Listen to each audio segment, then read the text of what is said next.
want to get your opinion on all of the news that's breaking right now. On Monday, Google said suspected Russian agents paid for tens of thousands of dollars worth of political advertisements last year aimed at swaying the 2016 presidential election.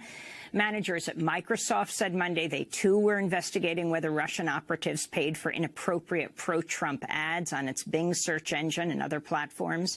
Social media giant Facebook has said a Russian company placed thousands of ads on their network at a cost of more than $100,000. CNN reports a number of ads specifically targeted Michigan and Wisconsin, two states crucial to Trump's victory in November. And Twitter reported last month it discovered about 200 accounts linked to a Russian campaign to influence the election. This comes as the head of the U.S. Senate Intelligence Committee said last week it's reached the conclusion that Russia did interfere in the 2016 U.S. presidential election. Republican Senator Richard Burr said his committee is still examining evidence to determine if there's any collusion between Moscow and the Trump campaign. Your response to all of this, WikiLeaks editor-in-chief Julian Assange. Well, I think there's a very good article recently published in The Nation which goes through all of that, and it's shown to be nearly all fiction. The parts that you can actually determine, where you can compare with internally contradictory statements or other things, shows that it's nearly all fiction. Whether there's any truth to it, I don't know. We haven't researched that. Yeah, I would say that I think it's very concerning to see this neo-McCarthyist hysteria, very, very dangerous in geopolitical terms. And of course, its attempt to, to unite the Democratic Party, CIA structures together and the media in their assault against the Trump regime. But I think there's plenty of important things to criticize the Trump administration about. For example, their promises to help the working class, but in fact, trying to push forward enormous tax cuts for the rich. And these are the things that should be concentrated on, not leaping into an insane bout of anti-Russian hysteria. Julian Assange, I wanted to ask you about Roger Stone. In March of 2016, he posted on Facebook that he, quote, never denied that Assange and I had a mutual friend who told me WikiLeaks had the goods on HRC, that's Hillary Rodham Clinton, and would begin disclosures in October. He did, and they did. I didn't admit it. I announced it, unquote. In a series of tweets, which he later deleted, Roger Stone also attacked a woman who challenged him on Twitter, writing, quote, you stupid, B-word, never denied perfectly legal back channel to Assange, who indeed had the goods on crooked Hillary. I now wanted to talk about the latest, Roger Stone going to testify before the Senate Intelligence Committee. And what came out of that, your response to that? Roger Stone has been trolling Democrats all his life, and he's doing exactly the same thing in order to elevate his profile. That's all. You can look at our statements at the time. He didn't say anything that I hadn't been saying in public at the time. So let me turn to Democratic Congressman Adam Schiff speaking at a hearing of the House. Just say that the effectiveness of that trolling just shows you how mad the U.S. political culture has become. Is Roger Stone presented as a credible character in his statements? Is that a credible person? Do Democrats think that he's credible? Well, I think the issue is his closeness to Trump and whether or not you think Trump or Roger Stone is credible. Look, he's if he had something to worry about, why would he be deliberately playing it up constantly? He doesn't have anything to worry about. That's why he's playing it up. What do you mean? He doesn't have anything to worry about because there is no back channel. There was never a back channel. We've said it at the time. He's produced no evidence of it. We've complained about it. He's simply trolling the absolute, they want to be trolled. They don't care. They don't care what the truth is at all. So all they want is some little propaganda point that they can use to somehow satisfy their ridiculous fantasies about taking down Trump in relation to Russia. And if Roger Stone is going to help with that, they will give him a massive platform, and that's exactly what they've done. He sold a lot more books as a result. I mean, you have to admire the chutzpah and I suppose the cleverness at which he's done it. It's in some sense admirable. What is not admirable, even though it's really irritated us, is the slavish reaction of those. You know, he just throws a ball like that, and these mindless mobs of people aligned to the Democrats and the democratically aligned media in the United States run after it and eventually over the cliff. Well, let me turn to Democratic Congressman Adam Schiff speaking at a hearing of the House Intelligence Committee earlier this year. On August 8th, Roger Stone, a longtime Trump political advisor and self-proclaimed political dirty trickster, boasts in a speech that he has communicated with Assange and that more documents would be coming, including an October surprise. In the middle, he also communicates with a Russian cutout Guccifer II and authors a Breitbart piece denying Guccifer's links to Russian intelligence. Then later in August, Stone does something truly remarkable when he predicts that John Podesta's personal emails will soon be published. Trust me, he says, it will soon be Podesta's time in the barrel, #CrookedHillary. In the weeks that follow, Stone shows a remarkable prescience. I have total confidence that WikiLeaks and my hero, Julian Assange, will educate the American people soon, he says, #LockHerUp. Payload coming, he predicts, and 2 days later, it does. WikiLeaks releases its first batch of Podesta emails. The release of John Podesta's emails would then continue on a daily basis up until the election. Your response, Julian Assange, to Adam Schiff of the House Intelligence Committee, ranking Democrat. Well, Schiff is not a credible person. He's just lying in order to, score political points. I had been saying all these things publicly, that we were going to publish information on Hillary Clinton before the election. Yeah. So this is, and the media got it into its stupid head, in fact, that we were going to publish it on October 4th, and that spread around everywhere. And so Roger Stone's comments are responding to that kind of thing. But I don't want to feed into. I mean, I understand that there's a weird psychological phenomenon happening in the United States presently, but I don't want to feed into it because I think it's essentially inconsequential in historical circumstances unless it leads to a war with Russia. I mean, I don't know what the Trump's campaign's connections are with Russia. I can only speak about us. Had no connections with us. We have no connections with Russia. So I think I think if the Russians have done anything else, as far as I can see, it's not of a consequential nature. But so, Julian, this is the this will come out. But as far as I can determine, not that I'm spending a lot of time on it. As far as I can determine, there's nothing of any scale or significance. But this is the anniversary of the email being released, the John Podesta emails. And I think it's important because what's happening in these congressional investigations, Roger Stone is a key figure, whether you think he's credible or not, to have you respond, to make your point. I wanted to play Roger Stone. Let me just play and you respond to Roger Stone. Let me just play two quick clips. August 8th, this is him speaking in Florida. With regard to the October surprise, what would be your forecast on that, given what Julian Assange has intimated he's going to do? Well, it could be any number of things. I actually have communicated with Assange. I believe the next tranche of his documents pertain to the Clinton Foundation, but there's no telling what the October surprise may be. Was he lying, Julian? Well, as you said, he just said that they would pertain to the Clinton Foundation, which he was wrong. He's just repeating what I said in the press. So then, more recently, let's turn to Roger Stone speaking to reporters following his appearance in this closed hearing of the House Intelligence Committee. His interview with lawmakers was part of the investigation into Russia's meddling in the 2016 election.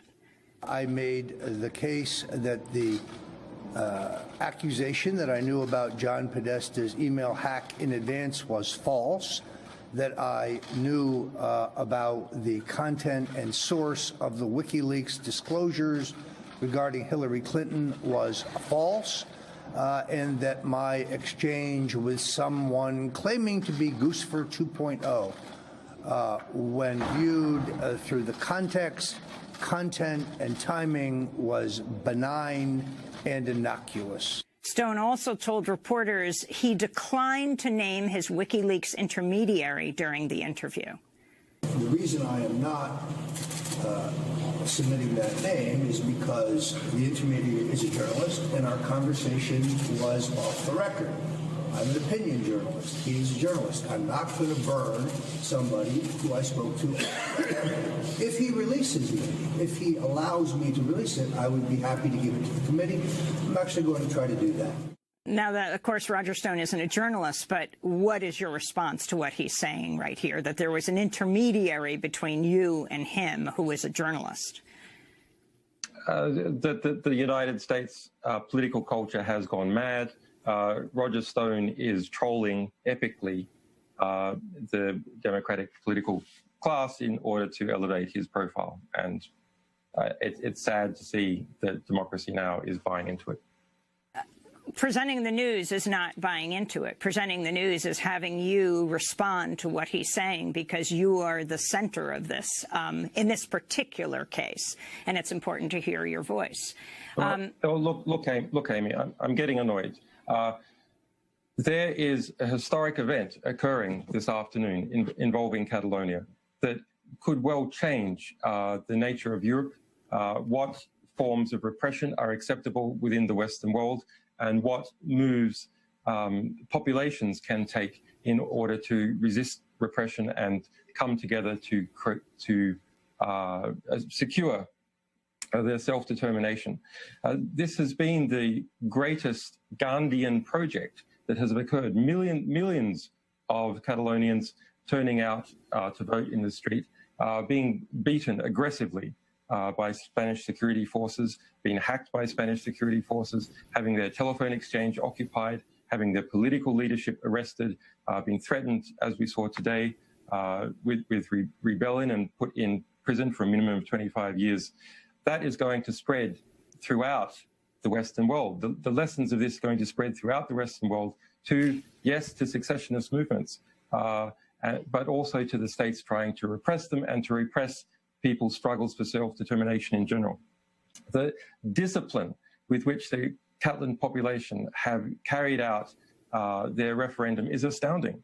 Astounding that millions of people going to the polls, being beaten by the police, and not one image of them fighting back. Not one image. So, Tommy, I'll begin with you. Hillary can't say this is a vast right-wing conspiracy here. This is the Democratic Party admitting that she rigged the primary against Bernie.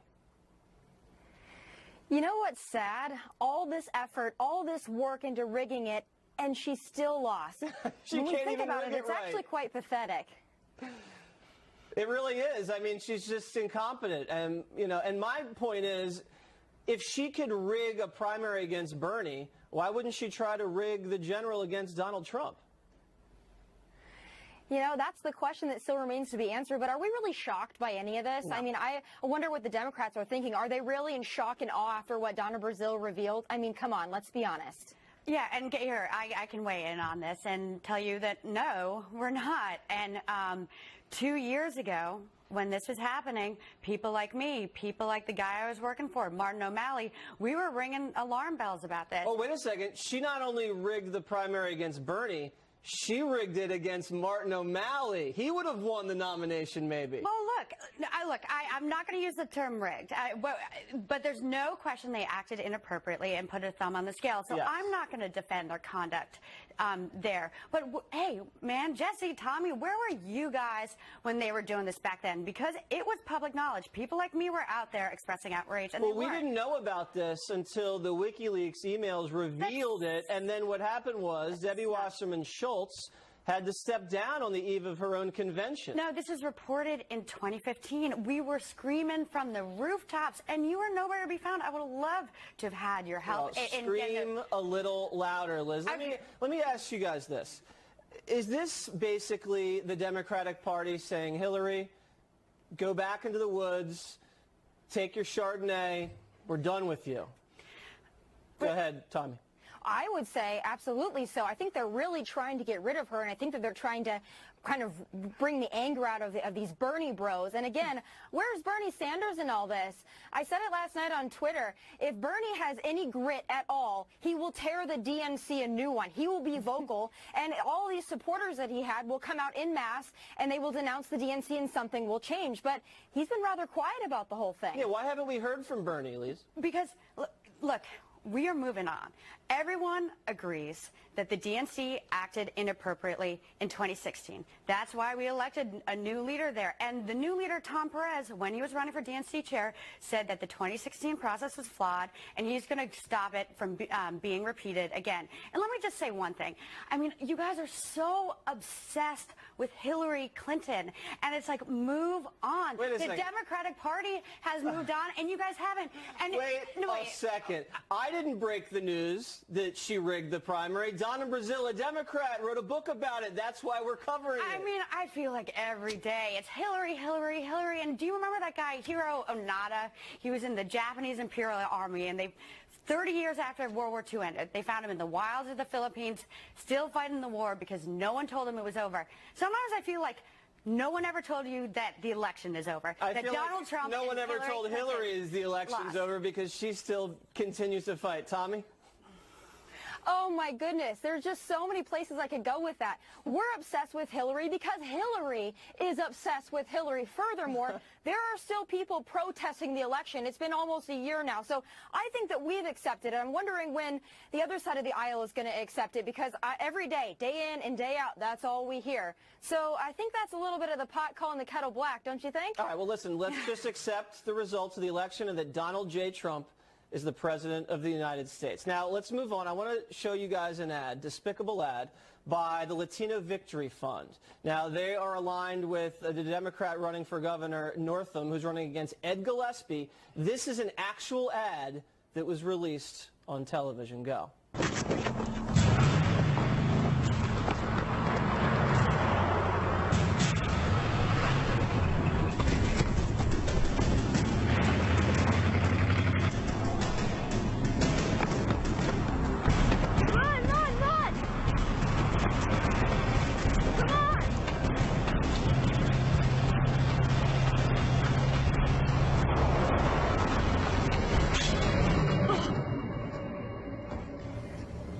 Tommy, this is a new low in political advertising. They have yanked the ad, and the excuse they use is because a Muslim terrorist mowed down people in his car the other day. But before that, they were for the ad, so I don't really know where they stand. And this is helping Ed Gillespie in the Virginia governor's race because it is so outrageous.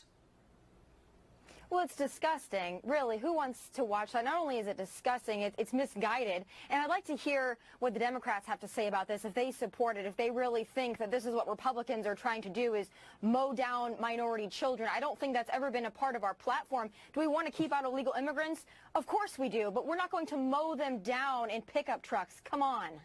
Liz, let me just put this to you this way. If Romney in 2012 had cut an ad with a bunch of black gang members on motorcycles, you know, running down white kids in a little neighborhood with some rap music, and then at the end it says, you know, paid for Romney for president, the outrage on the national scene would have been white hot. But this is a blip because it's a Democrat ad. Right. Well, no. Well, I first of all, I disagree with that. And you know, just to Tommy's point, she's waiting to hear Democrats weigh in.